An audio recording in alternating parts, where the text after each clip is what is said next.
Hey guys, welcome back to Steel City Sports. So today I'm going to be reviewing last night's football game, Thursday night football between the New York Giants and the Dallas Cowboys. So if you listen to my predictions for week 4, when I talked about this game, I thought it was going to be a bloodbath. I thought the Cowboys were going to just curb stomp the Giants.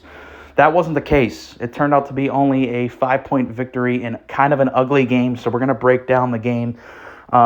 But I do want to make a point about the Cowboys before I start talking about this specific game. I think this game kind of encapsulated the problems that I've had with the Cowboys, especially this offseason where I told you guys I didn't think they'd be a playoff team because they're just simply not as talented as they were last year. And, you know, for all their flaws, as much as I criticized them last year, they still won 12 games in the regular season because they would typically crush bad teams like this, like the Giants, like the Commanders last year, like the Jets last year when Aaron was obviously hurt.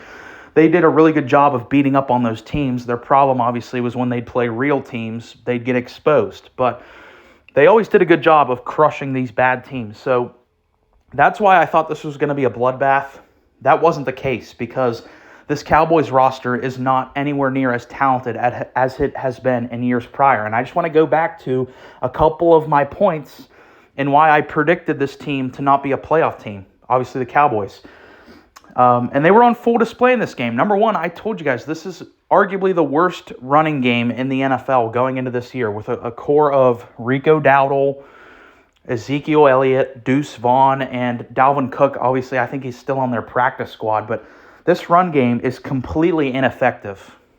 This run game provides absolutely zero support for Dak Prescott. And we talked about this.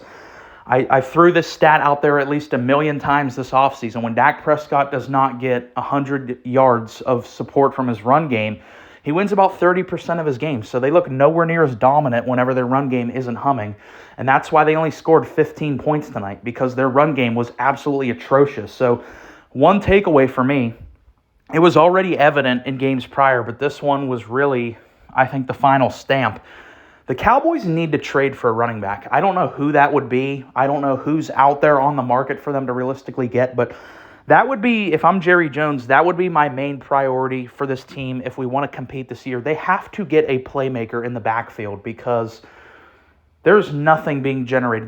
They even had snaps where they were running CeeDee Lamb at running back. That's how desperate they were for production out of the backfield. They were actually giving CeeDee Lamb a couple plays where he was the running back. So that's a big takeaway for me. Another thing I told you guys, and I got a lot of shit from Cowboys fans, I think I was right about, this is their worst offensive line in the Dak Prescott era. Their O-line was absolutely dreadful, especially with the penalties. The left tackle, Tyler Guyton, was struggling all night. He had at least 5 penalties on him for holding. He's kind of in over his head. I think they're just very thin at line, so now they have to throw a rookie out there. Has potential, but right now is just not ready to be a starter for an entire NFL game. That was on full display. So their line's not good whenever Dak's been accustomed to really good line play. The running backs aren't good. I told you guys I didn't trust their defense. And now their defense is depleted with injuries. I don't even know what happened with Trayvon Diggs. They said he had like cramps or something. We'll see if he is healthy going forward. Micah Parsons got carted off the field in this game. I don't know how severe that is, but that's never a good image, especially for like locker room morale to see your defensive captain carted off the field. So this game really highlighted some of the issues I've had with this Cowboys team. The run game sucks, the O-line sucks, and the defense is overrated, and you now have some key injuries to that defense. I will say, though, a guy I've been super critical of on this channel for a long time, Dak Prescott. Dak Prescott is really the only reason why they have 2 wins. I will give Dak a lot of credit because despite all this chaos going on around Dak, he's actually played pretty good this year. And even in that loss against Baltimore, he was trying to mount a comeback and actually played pretty well. Dak was not the reason why they lost to Baltimore.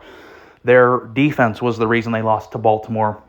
I think Dak had a pretty good game in this one, actually. He had over 80% completion percentage, so he was extremely efficient. He was taking care of the ball. He didn't have any turnovers.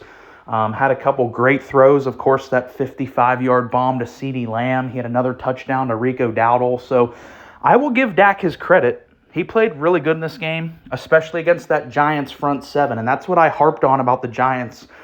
I said, they're going to be pretty bad. I think they have a contender to be a bottom 5 offense. Now we're going to talk about Malik Neighbors in a second, but the silver lining I saw for the Giants going into this year was their front seven. I thought their front seven was going to be extremely productive with the addition of Brian Burns, and that was on full display in this game. Their front seven is an extremely productive unit, and when you throw that out against that Cowboys shitty O-line, that's why Dallas's offense looked pretty stagnant for a majority of this game. They had a couple pop plays, especially the 55-yard bomb to CD. But for majority of this game, that Cowboys offense was very lackluster, didn't have a lot of big-time plays going on. As for the Giants, it's the Giants. I mean, Daniel Jones played fine in this game. He didn't throw any touchdowns. He threw one pick at the end of the game, but, that was kind of a Hail Mary to try to just do something at the end of the game, so I'm not really going to knock him too much for that pick. He had over 70% completion, so he was efficient in this game. I thought Daniel Jones looked fine. I still think they need to move off him. I still think his contract is one of the most destructive things in the NFL right now, but he looked fine in this game, especially feeding Malik Neighbors, and Malik Neighbors is the big story coming out of this game because we already knew he was really good. He had a great game against the Browns, but to do this in prime time where there's 20 million people in the country watching this game, and for him to look that good, I mean, they literally just should have thrown the ball to him on every single play. That's how good he was. He was open on every play. He's an athletic freak. He's incredible. They said he's in concussion protocol now. I don't know how, obviously I'm not a doctor or anything. I don't know how severe the concussion is or if he's going to miss any amount of time. Hopefully not, because he's off to an incredible start. The way he's playing right now, he's looking like he's going to be a perennial Pro Bowl guy. He looks incredible right now.